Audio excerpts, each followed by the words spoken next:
In the labyrinthine corridors of online discourse, Hasanabi, an indomitable titan of streaming, finds himself amidst a cacophony of contentious dialogue.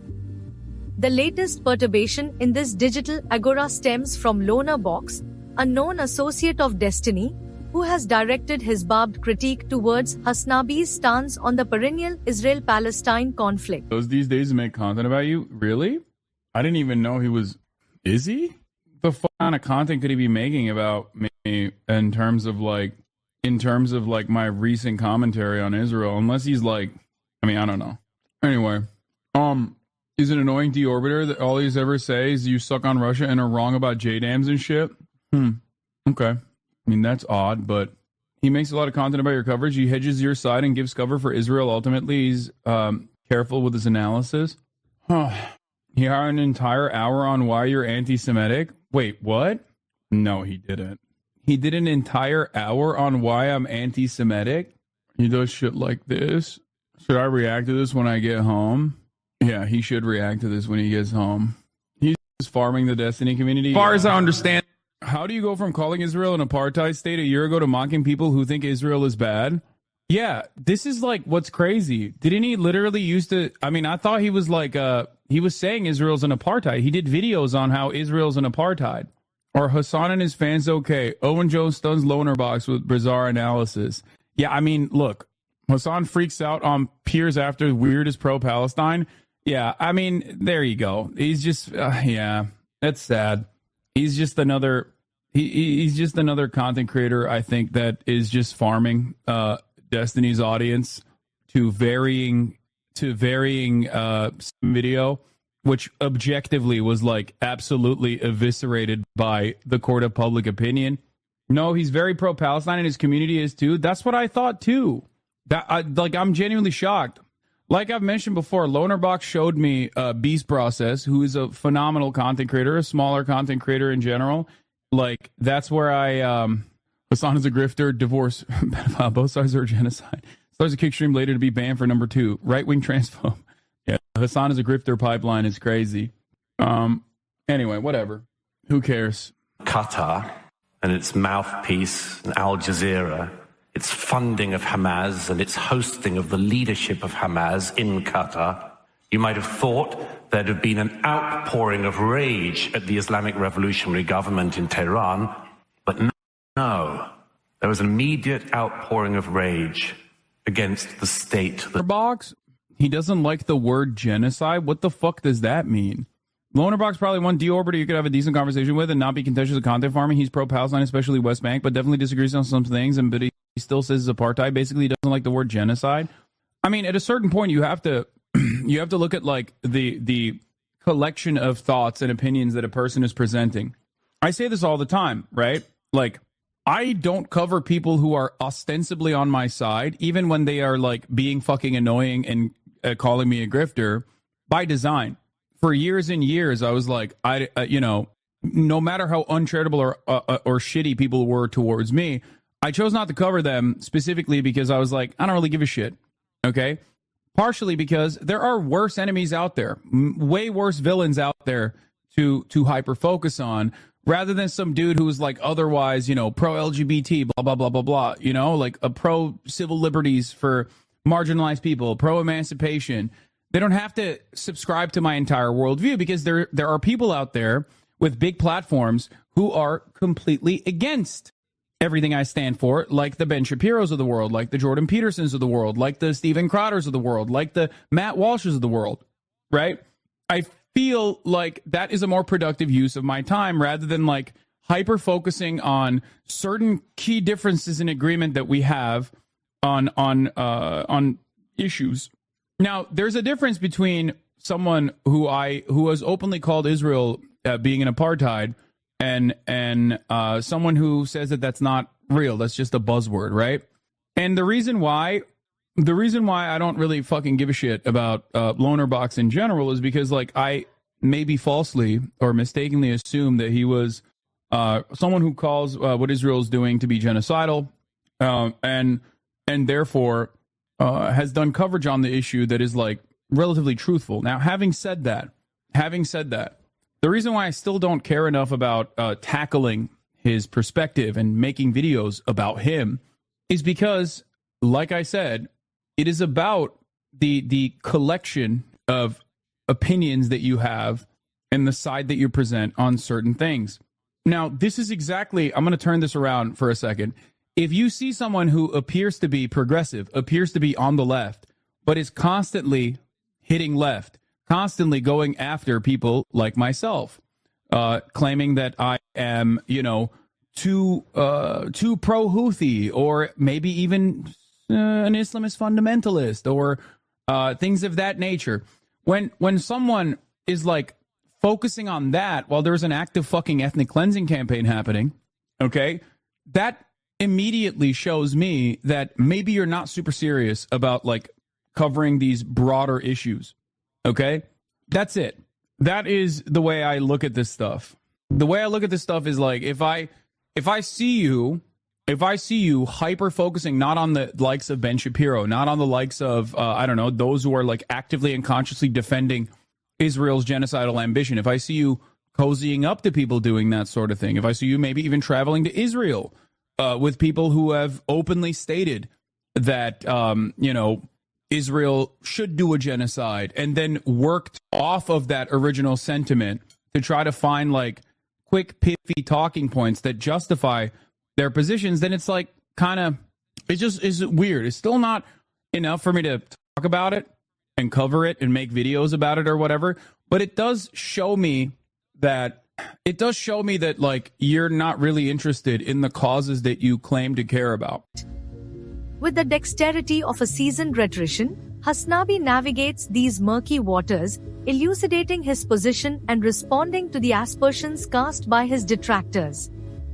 At the epicenter of this tempest lies Lonerbox's disquisition, which, according to Hasanabi's interlocutors, meticulously deconstructs and denigrates his commentary on Israel and Palestine.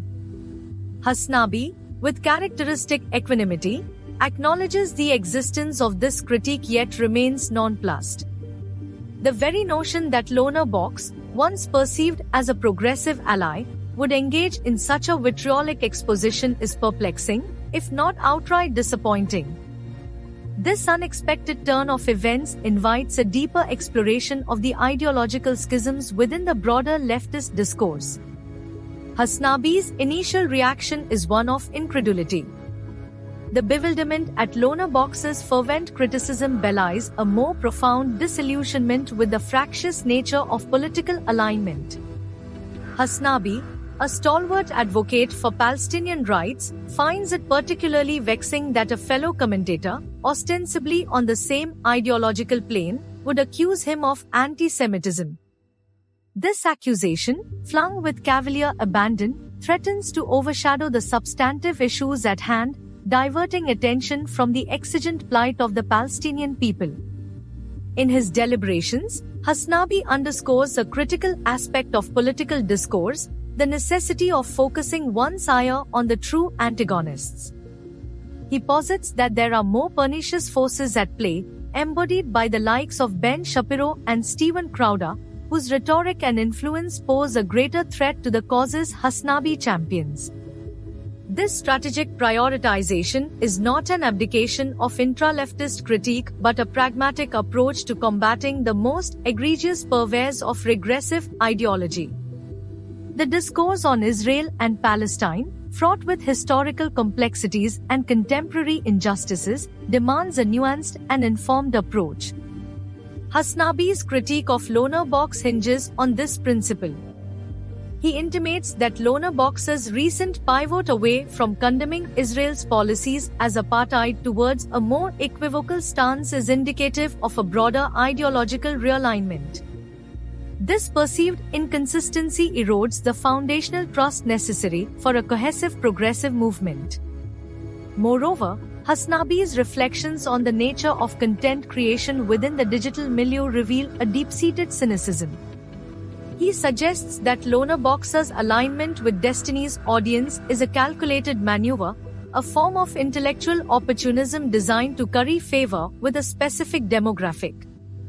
This accusation, laden with implications of bad faith, speaks to the commodification of political discourse in the age of social media, where ideological purity is often sacrificed on the altar of popularity.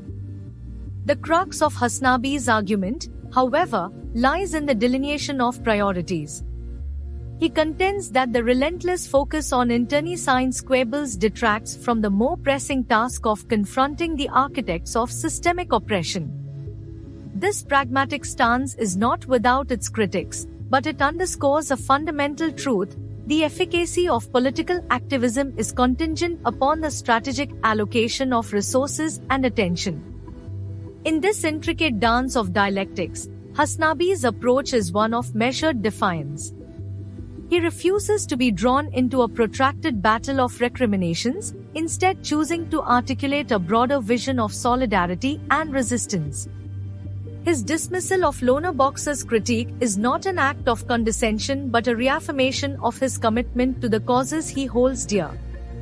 Lonerbox posits that Hasanabi's commentary on Israel and Palestine lacks the nuanced understanding necessary for such a complex and historically entrenched issue. He argues that Hasanabi's sweeping statements and emotional rhetoric often overshadow a more detailed and accurate portrayal of the geopolitical landscape. Lonerbox believes that reducing the conflict to overly simplistic binaries of good versus evil fails to acknowledge the multifaceted realities on the ground, thus misleading Hasanabi's substantial audience. Furthermore, Lonerbox contends that Hasanabi's framing of the conflict often edges into areas that could be construed as anti-Semitic. This accusation, while heavy, is rooted in Lonerbox's concern that Hasanabi's language sometimes inadvertently perpetuates harmful stereotypes about Jewish people and the State of Israel. By painting Israel solely as an apartheid state without considering the security concerns and historical context faced by Israelis, Lonerbox suggests that Hasanabi's narrative can foster an environment where nuanced debate is stifled in favor of polemics. Another core aspect of Lonerbox's critique is Hasanabi's perceived inconsistency and opportunism in his stance on Israel and Palestine. Lonerbox highlights instances where Hasanabi's positions have shifted, alleging that these changes align more with maintaining a particular audience base rather than adhering to a principled stance.